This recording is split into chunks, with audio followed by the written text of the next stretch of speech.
Ithinar's Bloom by H. Jane Harrington. Chapter 26. A Flower in Her Hair. A warrior never needs hell, as long as he has his memories.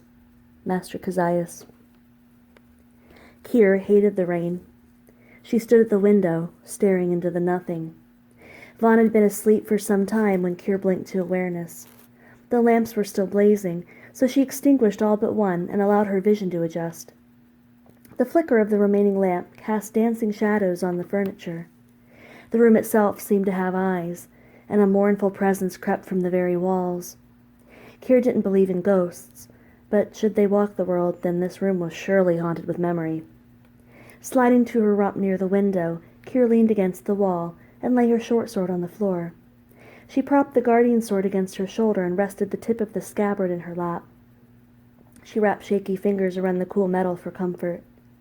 Hanging her head, Kier closed her eyes and took in the sounds around her, the pattering rain, the ticking clock, Vaughn's soft, rhythmic breathing, Scilio's pipe music, the occasional rumble of thunder. Some time had passed when a floorboard creaked. Kier creased an eye to see one of the foyer doors inch open.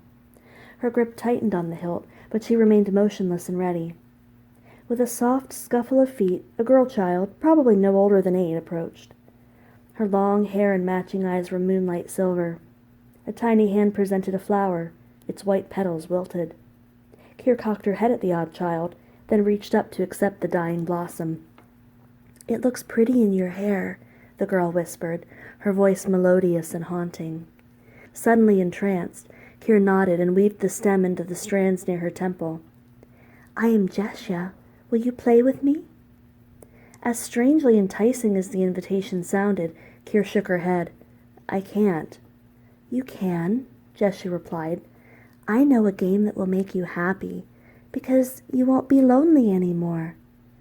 Kier squirmed, trying to free herself from the invisible collar around her knowings. "My room is upstairs. Come and see." Jessia's high-pitched voice resonated with euphony. Kier glanced at Vaughn and Scilio. Responsibility tried to fix her rump to the floor, but the desire to play the game overwhelmed her senses. There was no harm after all. She rose. "Swords are scary. You won't need that to play my game," Jessia said. She slipped the guardian sword from Kier's fingers and set it on the floor. Kier felt odd parting with the weapon, but the girl was right. Games didn't call for blades. Jessia took her hand and led her up the stairs, then down a hallway that was bathed in a haze of filtered blue. Kier felt as though her brain was divorced from her body somehow.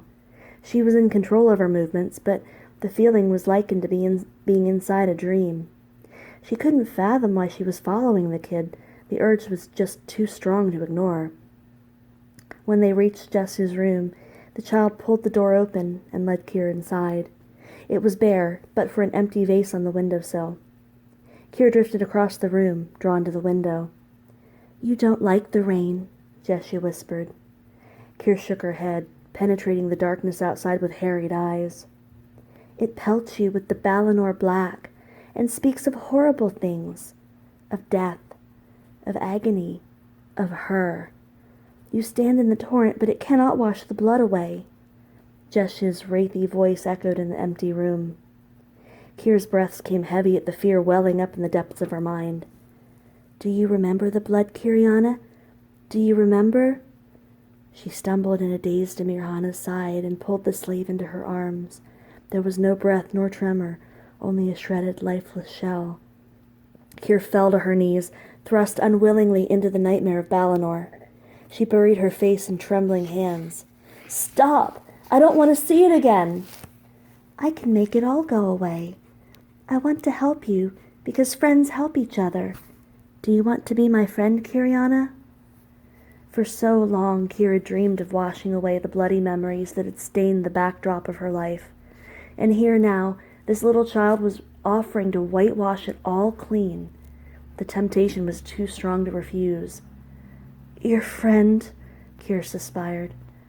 Jessia reached out and touched the petals of the withered flower near Kier's forehead. "Let them go, Kiriana." The child's hand glowed over the flower, and Kier felt the anguish being sapped. The images that clawed her mind's eye began to swirl away, sucked like poison drawn from a wound. With every scene that abandoned her, the flower pulsed. The petals regained the shape of life and vitality, the bloom fed by the memories that Kyr relinquished. At first, it was a euphoric unburdening. The weight of the past slid from her shoulders like raindrops. It was the first time that Kyr had felt so free, free of guilt, free of care, and free of Mirhana. As Mirhana faded away, a flood of panic surged in the pit of Kyr's gut. It was downright wrong. She had so desperately wanted deliverance, but not if that meant forsaking Mirhana. The lone place she now resided was in Kyr's heart. To scuttle the memories would be to destroy Mir utterly and entirely. Denying her existence was the worst desecration possible. Kyr would not betray her a second time. One by one, the blood-chilling tableau faded from Kyr's mind, until all that remained was Mirhana's golden face and staring, lifeless eyes. Kyr balked at the fearful gravity that threatened to wrench Mir away. Jesh's face strained, and for the first time the child furrowed her brow. "Let her go, Kyriana," she urged. "If you want to be free, you have to wash her away." Kyr shook her head forcefully. She could not disentangle those last painful memories of Mirhana from the millions of happy ones. If she surrendered the bad, she would lose the good too. "I can't let her go. Better to suffer her loss than never to have had her at all," Kyr cried through desperate tears. Jesha grit her teeth. "Let go!" The remnants of Mirhana were ripped away, along with Kyr's own identity. Through the psychonic link, her mind touched Jesha's, and she saw with stark clarity what was about to happen. Vaughn and Skilio. Kyr cried out to the depths of her soul for help. As if in answer, a reassuring and powerful presence surged through every fiber of her being. Her vambrace began to glow against her skin, warm and tingling with energy. Lightning struck nearby, and Kyr leapt to her feet, propelled upward as if by an unseen hand. The force seemed to snap the invisible hold Jesha had on her mind.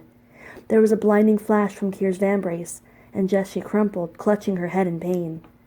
The flower at Kyr's temple began to shrivel, and the flood of memories came rushing back in a dizzying torrent.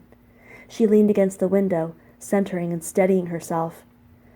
"I just wanted to be your friend," Jesha whimpered.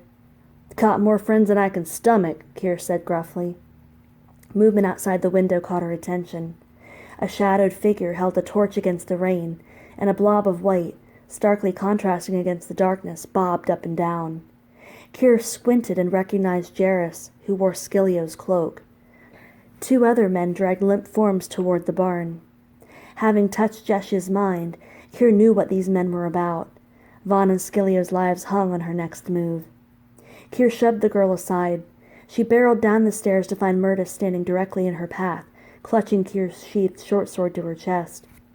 "If you value your life, don't go out there.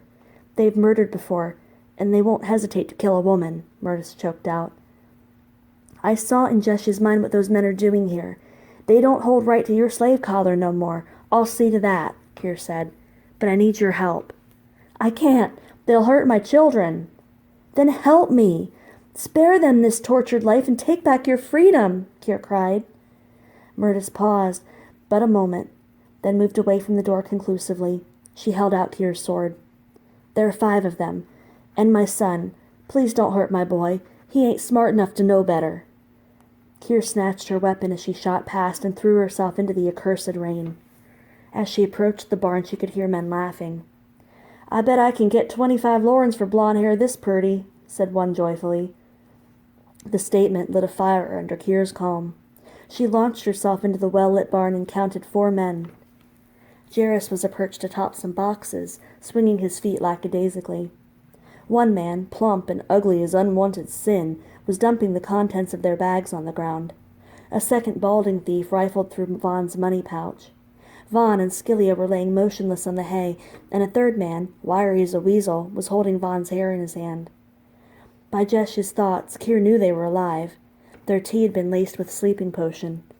Kyr was thankful that she had dropped her own cup. Lying unconscious at the mercy of these brigands would not be desirable for any woman.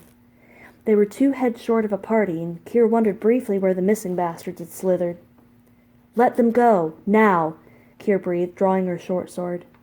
Looky what we have here, Ugly said. His bushy eyebrows bobbed and he licked his lips. I bet there's a purty body underneath that tunic, Baldy boomed. Get her, Siddons, wrastler, Jarrus called, whooping from his perch like a spectator to a joust. Siddons dropped Vaughn's head and advanced toward Kier. Little girls shouldn't play around with butter knives, he said, drawing an Arcadian toothpick from his waistband. Kier suppressed a grin. It had been a whole 3 weeks. Finally, some action.